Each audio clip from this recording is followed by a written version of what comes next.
ॐ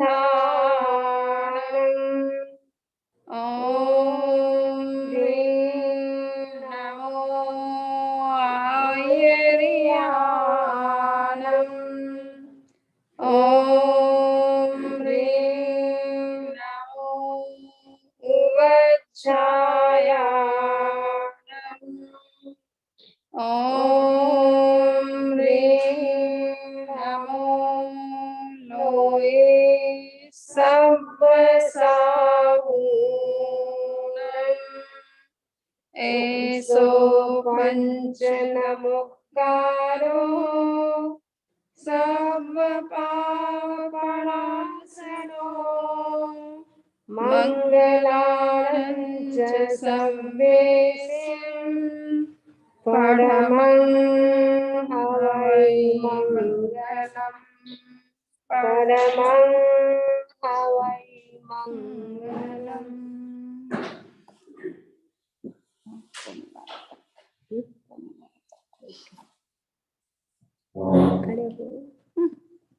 ऐसे बैठ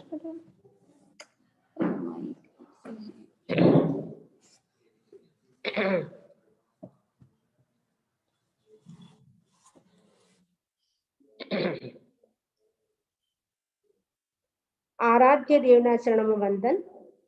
आदरणीय समरी जी, उपस्थित भाइयों तथा बहनों, आपणी चर्चा चाली रही है 16 भावनाओं पर। एमा आपणे चर्चा करी हती 4 भावनानी। नंबर 1 अनित्य भावना। नाम याद छे कोईने? 4 भावनाना आपणे कई कई चर्चा करी। पहली भावना हती, एनुं नाम शुं हतुं? नित्य भावना। अनित्य भावना। अनित्य भावना आपणाने शुं मेसेज आपे छे? अनित्य भावना आपणाने कहे छे कि शरीर, संपत्ति अने संबंध ત્રણે ટેમ્પરરી છે। અને બીજી ભાવના છે એનું નામ છે અસરણ ભાવના। અસરણ ભાવના આપણને મેસેજ આપે છે કે શરીરમાં જો રોગ આવે છે અને ઓલ્ડ એજ આવે છે અને મૃત્યુ, આ ત્રણેય શરીરની સાથે જોડાયેલા છે। રોગ, ઓલ્ડ એજ અને મૃત્યુ, આ ત્રણેય વસ્તુથી તમને કોઈ પણ બચાવી નહીં શકે। જ્યારે શરીરમાં રોગ આવશે, જ્યારે શરીરમાં ઓલ્ડ એજ આવશે, જ્યારે મૃત્યુ આવશે, ત્યારે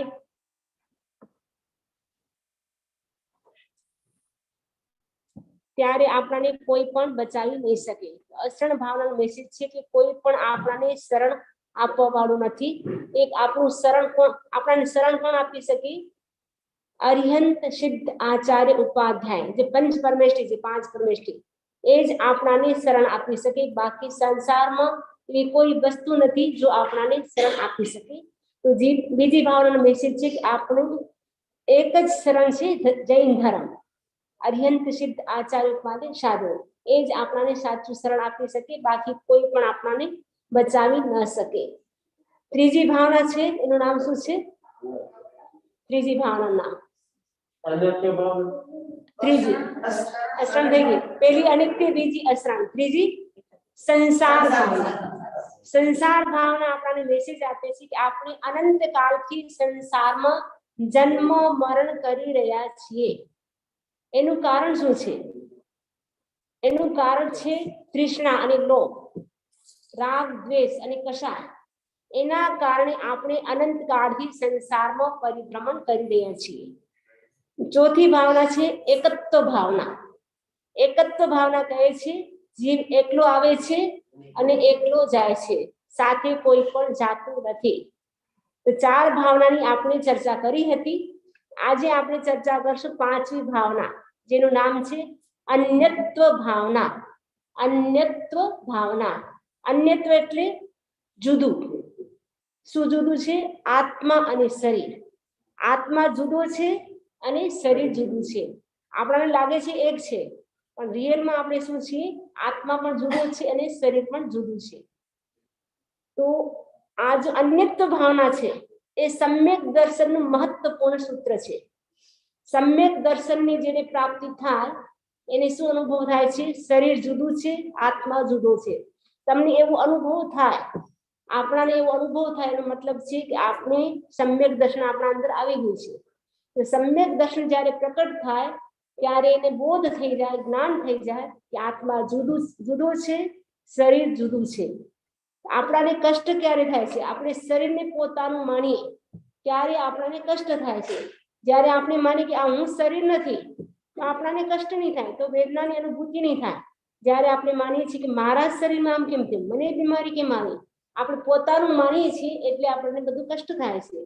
જ્યારે ભેદ વિજ્ઞાન થઈ જાય, આત્મા જુદો છે, શરીર જુદું છે, તો ગમે તેવું કષ્ટ આવે તો પણ એને કષ્ટ ન થાય. એ વિચારે છે આ શરીરને કષ્ટ થઈ રહ્યું છે, મારી આત્માને કષ્ટ થઈ નથી રહ્યું. એનું એક્ઝામ્પલ આવે છે અન્યત્વ ભાવનાનું અનુચિંતન કોણે કર્યું હતું? ગજસુ કુમાર. ગજસુ કુમાર હતા, એમને અન્યત્વ ભાવનાનું ચિંતન કર્યું હતું. ગજસુ કુમાર કોણ હતા ખબર છે તમને? કોના દીકરા હતા ગજસુ કુમાર? શ્રી કૃષ્ણના નાના ભાઈ અને દીકરા હતા દેવકીના દીકરા હતા. નાના, બધાથી નાના, 8મા નંબરના. શ્રી કૃષ્ણથી પણ નાના હતા. તો શ્રી કૃષ્ણજી હરિહર રમેશી દેવની આરાધના કરીને પોતાના ભાઈને પ્રાપ્ત કર્યા હતા. કેમ કે એમની માએ કીધું કે મેં 7 છોકરાને જન્મ આપ્યો, છતાં એક છોકરાનું પણ મેં લાલન પાલન નથી કર્યું, તો મારી ઈચ્છા છે કે એક છોકરાનું લાલન પાલન કરું. તો કૃષ્ણજી હરિહર રમેશી દેવની આરાધના કરે છે. એમના પ્રભાવથી એમને ભાઈ થાય છે જેનું નામ આપ્યું ગજસુ કુમાર. અને જ્યારે ગજસુ કુમાર 16 વર્ષના થાય છે ત્યારે અરિષ્ટ નેમિનાથ ભગવાન, તો નેમિનાથ ભગવાન હતા, એમનું પ્રવચન સાંભળવા માટે જાય છે શ્રી કૃષ્ણજીની સાથે.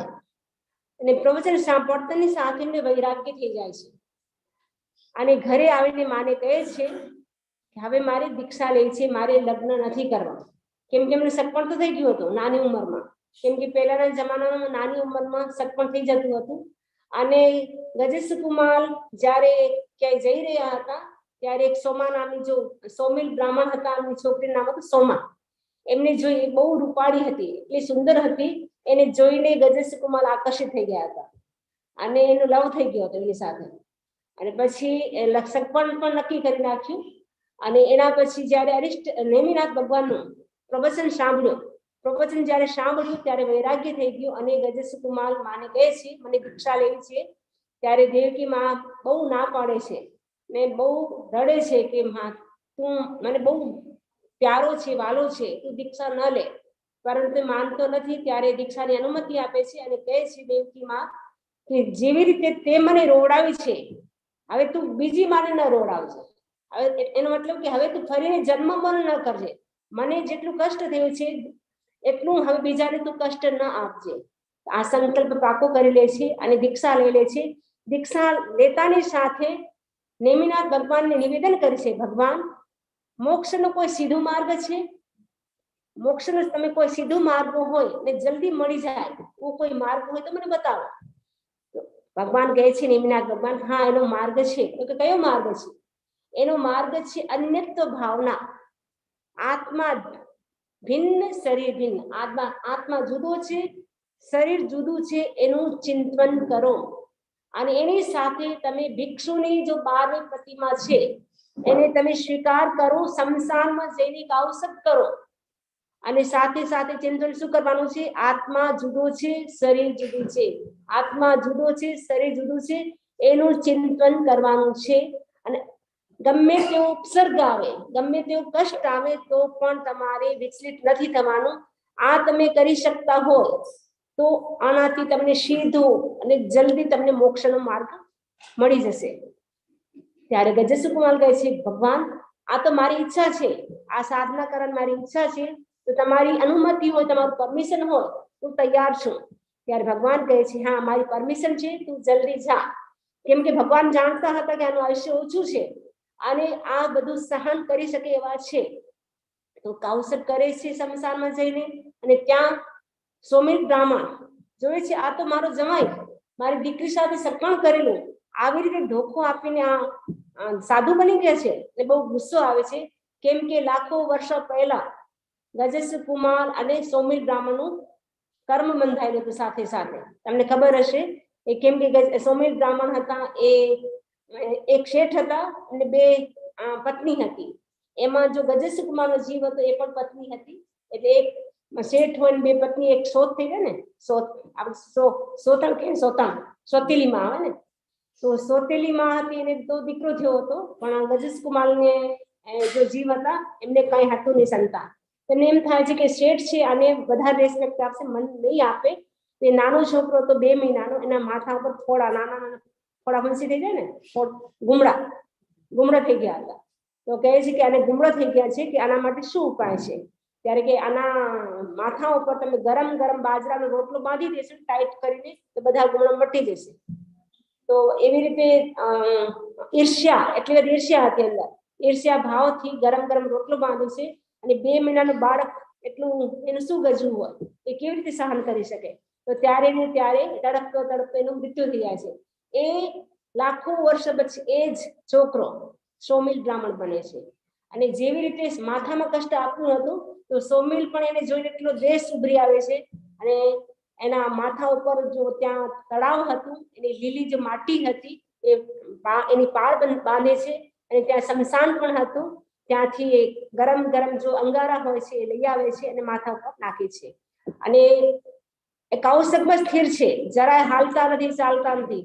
આપણને જરા ગરમ લાગે આમ કરી નાખીએ, પરંતુ એટલું બધું કષ્ટ થઈ રહ્યું છે છતાં ગજેશ કુમાર શું વિચારે છે કે આત્મા જુદો છે, શરીર જુદું છે. આ કષ્ટ કોને થઈ રહ્યું છે? શરીરને થઈ રહ્યું છે, આત્માને નથી થઈ રહ્યું છે. ભેદ વિજ્ઞાન કરતા કરતા કરતા એમની શ્રેણી એટલી ચડે છે, અને એમને શું થઈ જાય છે, કેવળ જ્ઞાનની પ્રાપ્તિ થઈ જાય છે. અને થોડી વારમાં તેમનું શરીર પણ આખું બળી જાય છે ને, ત્યારે એમનું મોક્ષ થઈ જાય છે. અને 48 મિનિટના અંદર અંદર એમનું મોક્ષ થઈ જાય છે. તો એ કેવી રીતે થયું? અન્યત્વ ભાવનાનું ચિંતન કર્યું.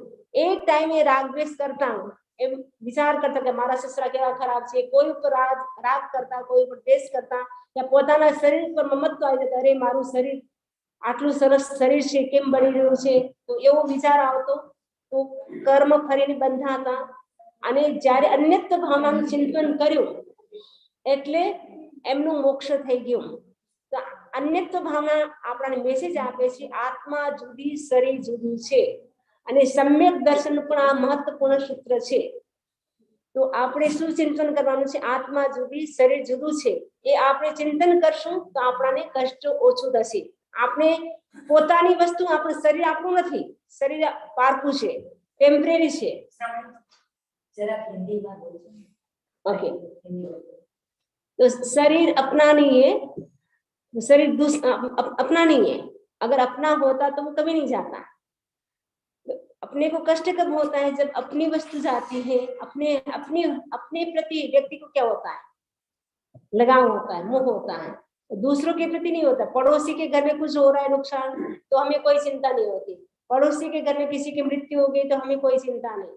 आप न्यूज़पेपर सुनते हैं, न्यूज़पेपर पर न्यूज़ भी सुन रहे हैं और समाचार भी आ रहे, इतने लोगों की मृत्यु हो गई, इतने ऐसा हो गया. आराम से आप चाय भी पी रहे, खाना भी खा रहे, आपको कुछ भी दुख नहीं हो रहा. और वो कष्ट तब होता है जब आपको लगता है अरे अपने घर का व्यक्ति गया, अपनी फैक्ट्री जल गई है, अपने ऑफिस में ऐसी नुकसान हो गया है. जब अपना होता है तब व्यक्ति को क्या होता है? कष्ट होता है. जब दूसरों का होता है तब कोई कष्ट नहीं होता है. तो एक शेर था, तो वो तो उसको पुण्य कम हो जाती, जिसके कारण बिजनेस सारा चौपट हो जाता है. कभी कभी पुण्य अच्छी होती है तो जिसमें भी अपना हाथ डालते हैं तो प्रॉफिट ही प्रॉफिट होता है. जब पुण्य कम होती है तो जिसमें भी हाथ डालेंगे सब में नुकसान ही नुकसान होगा.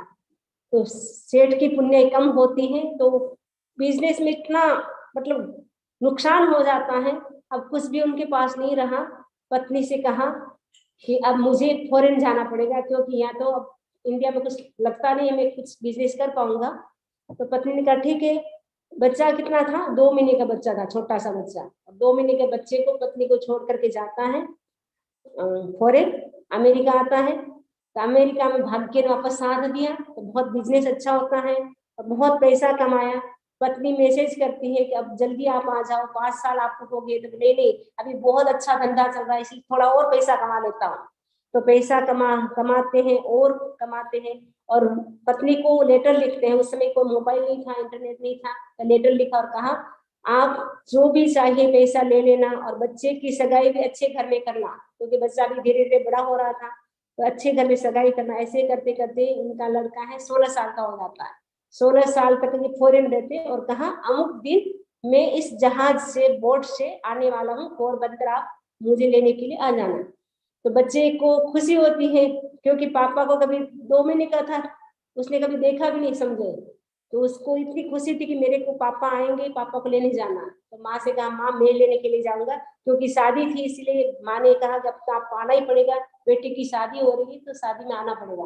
तो शादी के तैयारी के साथ पापा भी उधर से आ रहे थे और वो लड़का भी इधर उनको लेने के लिए गया। तो लड़का धर्मशाला में रुकता है, इधर वो भी आता है, उनके पापा वो भी धर्मशाला में रुकते हैं, लेकिन एक दूसरे को कोई जानते नहीं, क्योंकि वो 2 महीने का बच्चा था और 16 साल का होगा, एकदम सब रंग रूप सब बदल जाता है।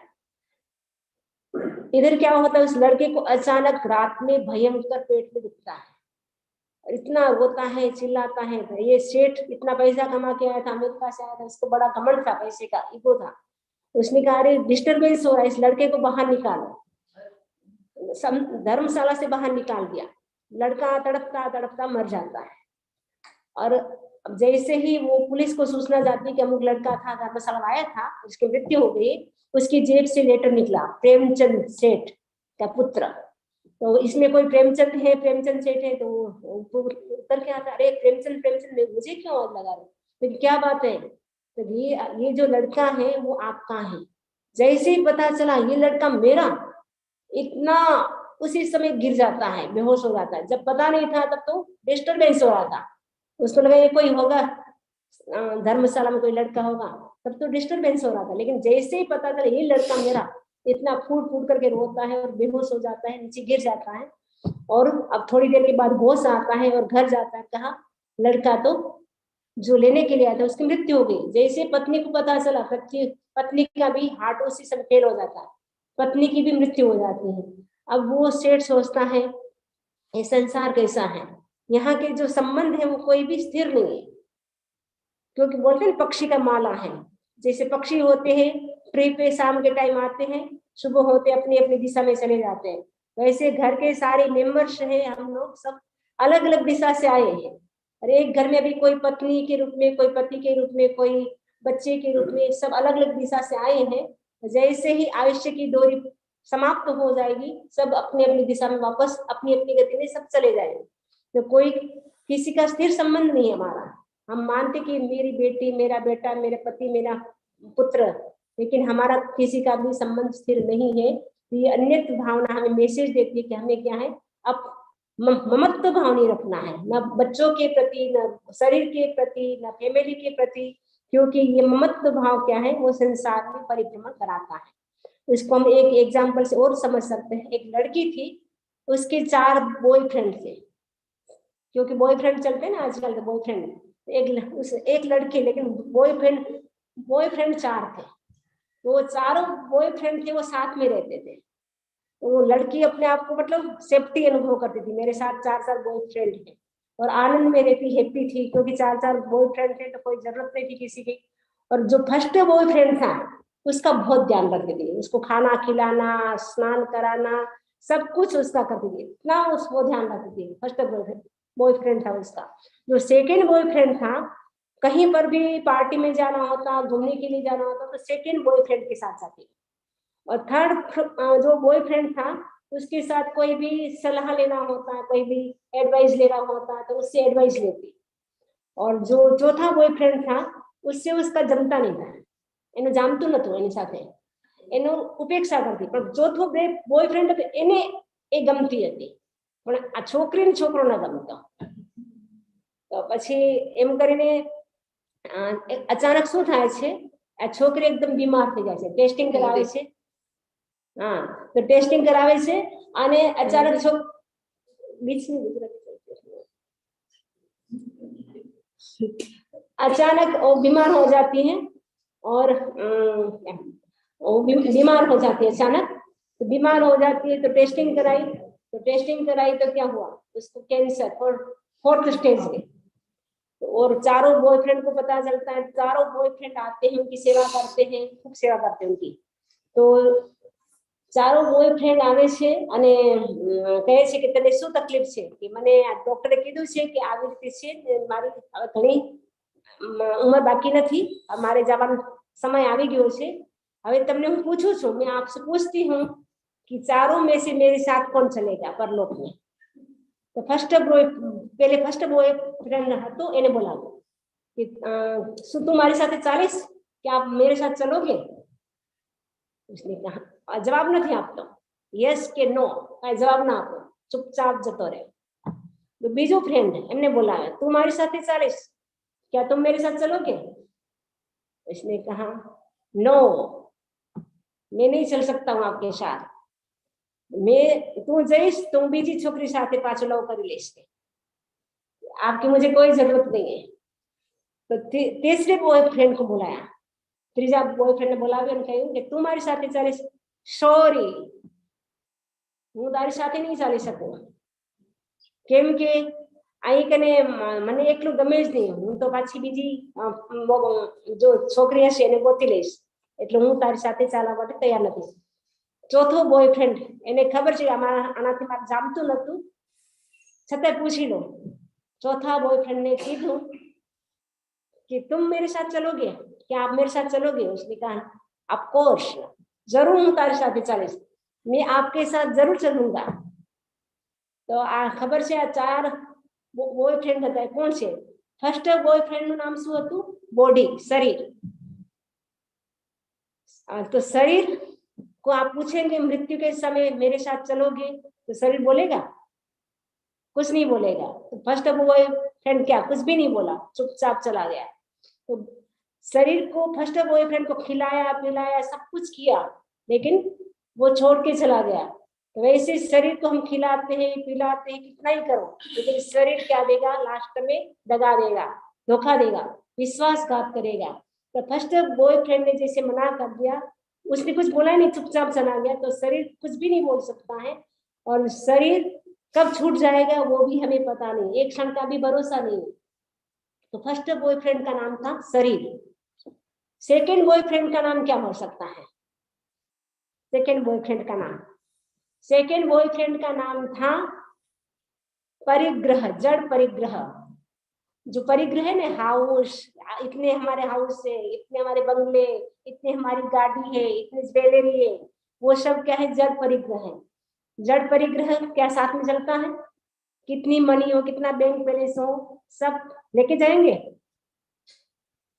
इंडिया तो ले जा सकते हैं लेकिन आगे नहीं ले जा सकते हैं उसको करेंसी में चेंज करना पड़ता है एक सेठ था उसको चिंता हो जाती कि इतना सब कुछ कमाया है साथ में कुछ नहीं जाएगा टेंशन में आ गया तो उसका जो पुराना मित्र था उसने कहा टेंशन की कोई जरूरत नहीं है तो मैं आपको उसका समाधान करता हूँ तो क्या समाधान आप जब अमेरिका जाते हैं तो इंडियन रुपये चलते हैं तक नहीं तो कन्वर्ट करते हैं किसमें डॉलर में कन्वर्ट करते तब यहाँ रुपये चलता है ना आप यूके जाते हैं तो यूके में आपके इंडियन रुपये चलते तो नहीं उसको भी कन्वर्ट करना पड़ता है किसमें पाउंड में और यूरोप जाते तब यूरो में कन्वर्ट करना पड़ता है वैसे ही आपको अगले जन्म में जाना है तो उसको करेंसी आपको कन्वर्ट करनी पड़ेगी किसमें आप दान दो पुण्य करो सारा पैसा उसमें दे दो तो आपको ऊपर ज्यादा मिलेगा तो वो खुश हो जाता है इतना कंजूस था एक पैसा भी नहीं देता था लेकिन जैसे ही पता चला ऊपर मुझे और